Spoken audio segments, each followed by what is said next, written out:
I'm so glad to be here in this very special moment to talk about the modifier for the special student of HSC.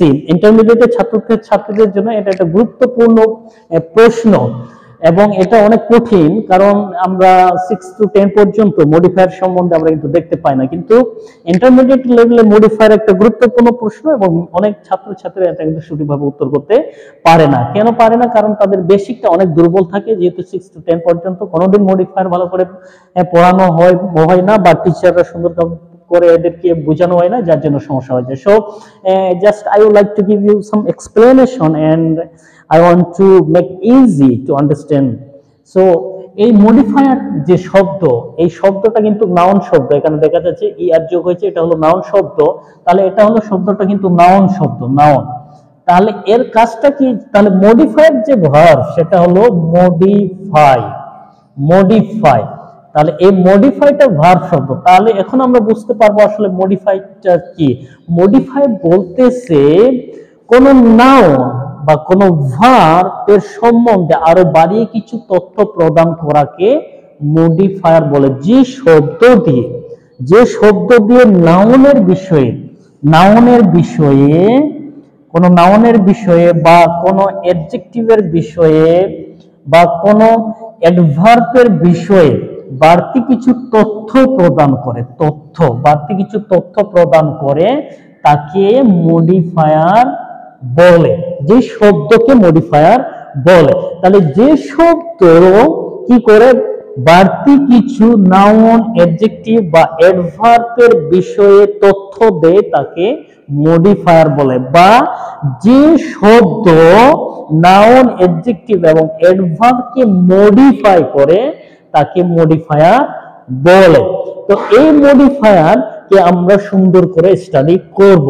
তাহলে এখন আমরা জিনিসটা clear, আমরা বুঝতে পারছি যে মডিফায়ার জিনিসটা কি। মডিফায়ারটা হলো একটা শব্দ, যে শব্দ কি করবে নাউন বা অ্যাডজেক্টিভ বা কোনো অ্যাডভার্বকে মডিফাই করবে তাকে মডিফায়ার বলে। ওকে, ক্লিয়ার হয়েছে জিনিসটা? তাহলে এবার এই মডিফায়ার গুলো কি কি সেগুলো আমরা ডিটেইল ভাবে স্টাডি করব। তার জন্য কিছু সূত্র রয়েছে, তার জন্য কিছু নিয়ম রয়েছে, কিছু আমরা এক্সাম্পল দেখব এবং সেটাকে কিভাবে উত্তর করতে হবে সেটাকেও আমি সুন্দর করে দেখিয়ে দেব। তো এরপরে আমরা দেখি যে মডিফায়ার কি কি এবং কেমন। ওকে, লেটস সি। তো এই মডিফায়ারকে দুটি ভাগে ভাগ করা হয়েছে। এই মডিফায়ারকে দুটি ভাগে ভাগ করা হয়েছে, তো এই দুটি ভাগ কি কি সেটা দেখি। দুটি ভাগে ভাগ করা হয়েছে, দুটি ভাগ। ওকে, দুটি ভাগ। এক নাম্বার ভাগ হলো প্রি মডিফায়ার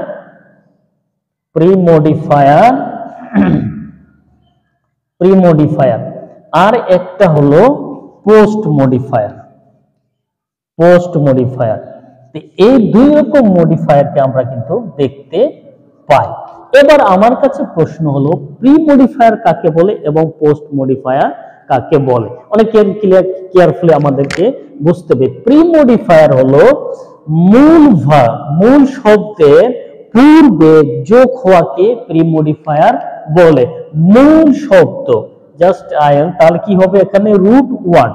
তাহলে মূল শব্দ হলো যেমন যেমন হলো লাইক, যদি বলি লাইক, LIKE, এই লাইকের পূর্বে যোগ হওয়া, এর পূর্বে যদি যোগ হয় সেটাকে প্রি মডিফায়ার বলে। যেমন কি হলো, তাহলে এখানে যোগ করতেছি যেমন ডিস, তাহলে এই ডিসটা হলো প্রি মডিফায়ারের কাজ। তাহলে এটা হলো প্রি মডিফায়ার করলো এটা। তাহলে লাইকটা কি হলো, এখানে ডিসলাইক করতেছে। তাহলে এটা এরকম যোগ হবে। তো এই যোগ করাকে কি বলছে? প্রি মডিফায়ার বলছে। কোন শব্দের পূর্বে, এখন নাউনের পূর্বে, তাহলে কোন নাউনের পূর্বে যদি যোগ হয়, যেমন আমরা কি করতেছি, এটা বয়, এই বয়ের পূর্বে যদি কোন শব্দ দেই এবং এই শব্দ যদি নাউনের সম্বন্ধে তথ্য দেয় সেটাকে প্রি মডিফায়ার বলে। যেমন এখানে গুড দিলাম, এই গুডটা কি করতেছে, এই নাউনের সম্বন্ধে তথ্য দিচ্ছে, তাহলে এই গুডটা হলো প্রি মডিফায়ার। এটা বলছে যে প্রি মডিফায়ার। জিনিসটা ক্লিয়ার হয়েছে? আর পোস্ট মডিফায়ারটা হলো যদি শব্দের পরে বসে ওই শব্দকে যদি মডিফাই করে তাহলে সেটাকে বলছে পোস্ট মডিফায়ার। যেমন হলো ওয়া, তাহলে এটা হলো মূল শব্দ, এর পরে যদি বসে যেমন ষোললি, তাহলে এটাকে বলছে, এটা কি হলো, এটা হলো পোস্ট মডিফায়ার। এটাকে বলছে যে পোস্ট মডিফায়ার। আর এটা কাকে মডিফাই করতেছে? এই ওয়াককে মডিফাই করেছে। তাহলে জিনিসটা ক্লিয়ার হয়েছে? তাহলে এটা হলো প্রি মডিফায়ার আর একটা হলো post modifier. Okay, will see again later.